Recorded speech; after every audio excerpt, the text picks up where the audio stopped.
I'm feeling like a brand new me. Hey, and welcome to the CREEK midweek student podcast, where we help you become more like Jesus. I'm your host, Pastor Tomy, and today I'm joined, as always, by my co-host, contributor extraordinaire, and all-around Jesus guy, Josh, as we wrap up season 1 of the CREEK midweek student podcast with a conversation about the paths that we choose as we head into a crossroads season. So let's dive right in. Tomy, wrapping season 1 tonight.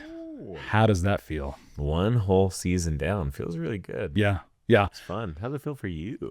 I will tell you what.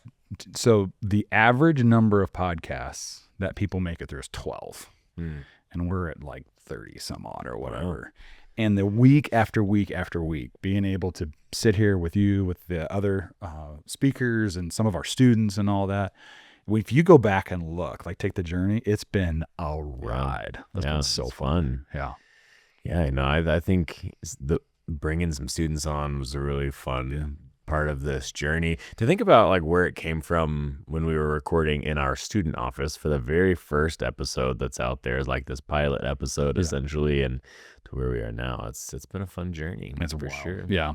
Well, and think of all the things that have been shared and all the moments and having those students. I mean, a lot of the students that we had on were here. We talked about this since 6th or 7th grade. Yeah. They were the OGs. They were the long, they went the distance. And to see this generation, because we hear a lot, especially in the media and culture and everything, that this is the lost generation. Everything's wrong and they're doing everything wrong. And then watching these, students be Jesus people, and Jesus followers, pretty special. That is incredible for sure. It's been quite a year. Let's talk about that. Let's just stay there for a little while. You preached an amazing sermon tonight, and we're going to touch on it. But it sort of culminated, and so I want to go back. Funny story. So my son Gideon, who's one of our small group leaders, he had to really lock in for the end of his sophomore year in college, and so he stopped working. And then he just went back to work this week. And he says he binged 6 hours of our podcast. So he got all caught up and listened to all of them. And it got me to thinking, that if somebody were to go back and binge from the moment that we started this podcast in the student office, like you said, till now, there's been this thread that has gone through the whole year. Yeah. And it started with the Dust series. So let's just take a minute, kind of walk back.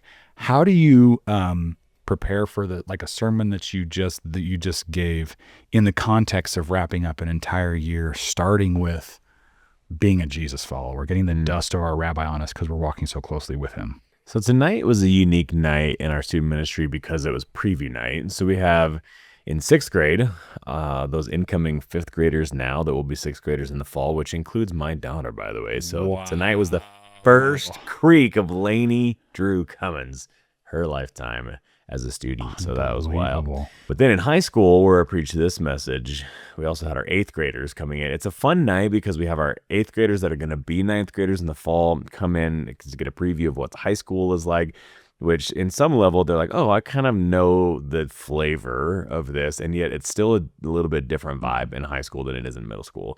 But we also have our outgoing seniors as well. So there's 5 classes here tonight. So it's just kind of bustling. There's some great energy. It's a ton of fun.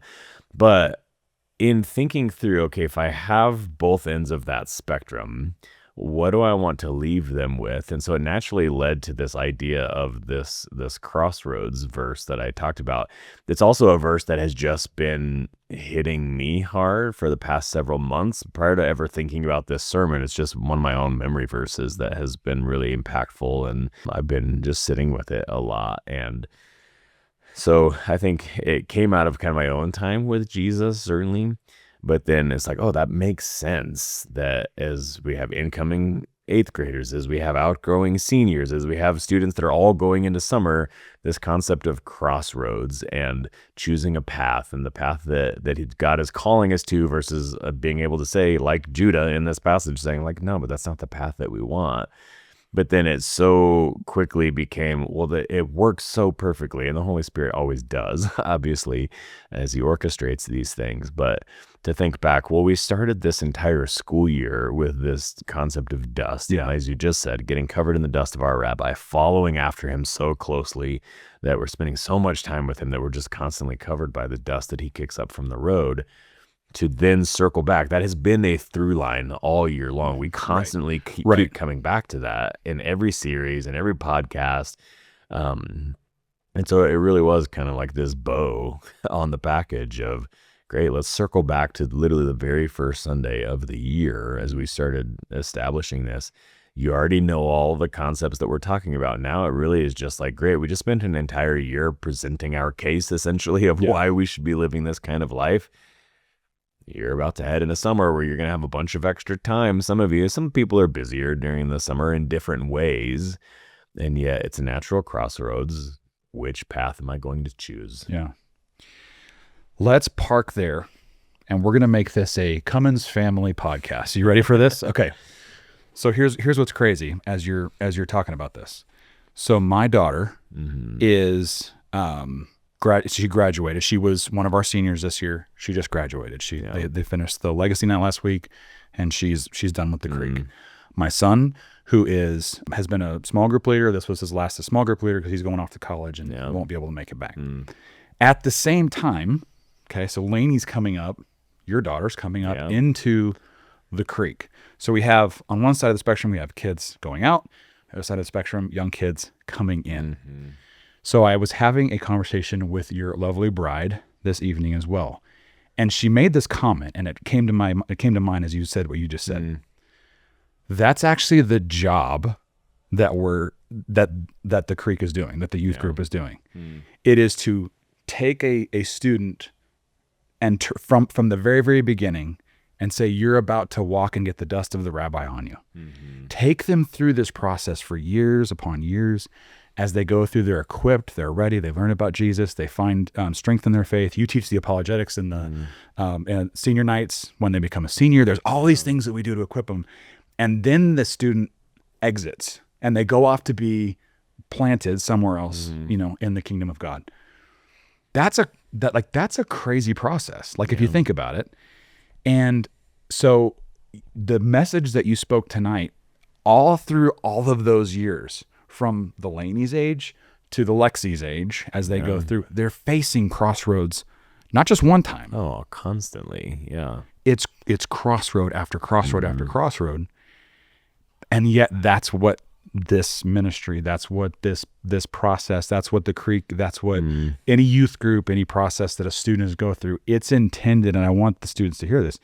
You're meant to go and hit these crossroads, and then just every time do your best to choose to follow the Jesus path. Yeah, absolutely. So as you've watched my children go through, and you're preparing for your children to come through this process, what do we need to have in our mind as we go through a summertime in preparation, when we're still going to have the Creek? Everybody needs to hear that. Yeah. But it's not going to be as regular. We're not going to have the school and the different schedules that we have.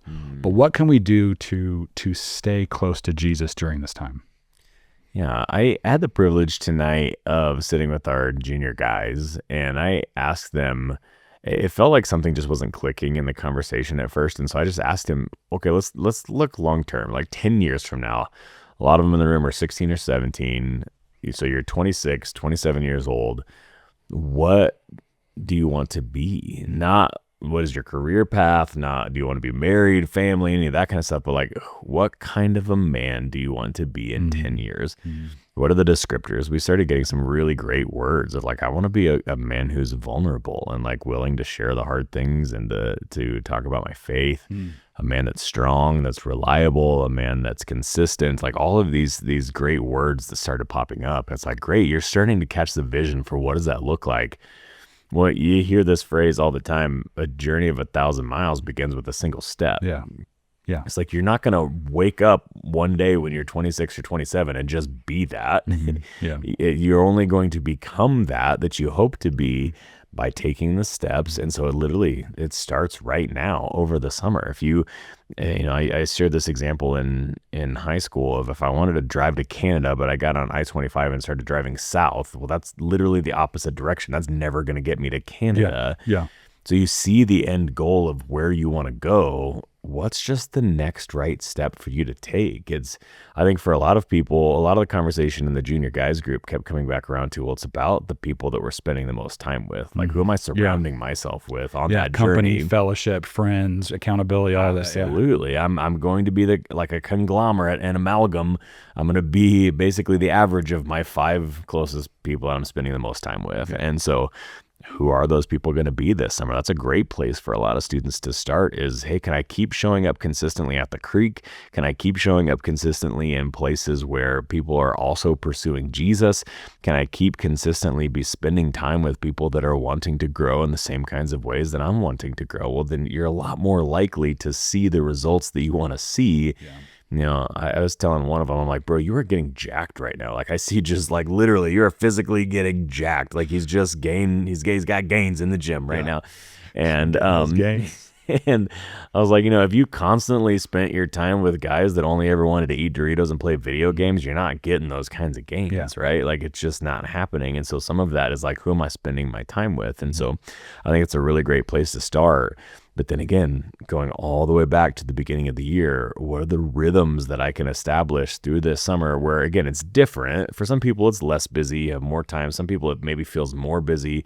But for all of us, it's different. How can I establish these rhythms in that difference? It's a natural place to just be like, okay, I want to change some things. How can I spend more time at the feet of Jesus? How can I listen to things that are in the car instead of, popping on T Swift or whatever it's going to be? Like, how can I just be listening to things that are going to be constantly pointing me towards Jesus? How can I have a morning routine, or maybe for some of them an early afternoon routine? It's summertime. Let's be real. Your students well. That's good. Yeah. It's like, what can I do? Like, so it's a natural transition point. You're going to either drift towards, I got to the end of the summer and it just got away from me and I just wasted this opportunity. Or it could be this like significant step on the journey towards becoming the person you want to be 10 years from now. Yeah. It's really fascinating, and it just speaks well to how well you communicated this message. We had very similar conversations. And a lot of the stuff that you talked about, we connected with. You're a year younger, so the students are formulating their identities and their personhoods. But a lot of it, Pastor Doug spoke a year or two ago in the main service, and he gave us all these ideas of how to spend time with Jesus. And so that's one of the things that we talked about was, hey, when you are working out, like either be saying prayers while you're working out, or listening to different music while you're working out, or whatever it might be, find those moments. It doesn't mean that you have to be sitting there, and be kneeling and, be wearing your robe and having this holy moment, which the isolation moments are important. Yeah. But also in your regular goings on, one of the kids he's repairing his car. He got in a little bit of a wreck. And so it's like, while you're working on the car, just take that time and spend it with Jesus. And then a lot of the concepts you talked about of being around people, when you find yourself in a group of people that aren't Jesus followers, be the influence, not the influenced, right? Because you're going to find those moments. Yeah. And if there is peer pressure and you feel yourself being tempted, remove yourself from that situation. Yeah, for sure. Narrow that group down. You got to be around the 5 people that are helping you further your faith. Yeah. Find your 1 or 2 people that are your accountability, and then just one-on-one spend time with Jesus. So like in each of those moments, working down and finding how to have fellowship and community that will further your faith, not hinder it. Yeah, absolutely. The narrow path versus the wide path, right? And that's where it all came from. Was your message tonight was talking about the wide path, what that means, the narrow path and the ditches and the small gates and everything. So it was really, really good. Man, what a year. This has been incredible. Yeah, absolutely. What do we have in store as we wrap up, close out, finish up, enter the 5th graders and the 8th graders into high school, 5th graders into middle school? What do we have prepared? What's exciting for next year? What can we look forward to? For high school, I'm really excited that we're just going to call it the red letter year, where we're literally going to spend all of next school year just unpacking the words of Jesus. Again, if we're going to get covered in the dust of our rabbi, maybe we need to know what he said. What are the things that Jesus Revolutionary. said? Can you imagine? Say more, sir. And so the entire year is just going to be the words of Jesus. And so I'm really, really excited about that. I think it's gonna be really powerful for us to just sit in those words for an entire school year. I think it's gonna be really, really impactful.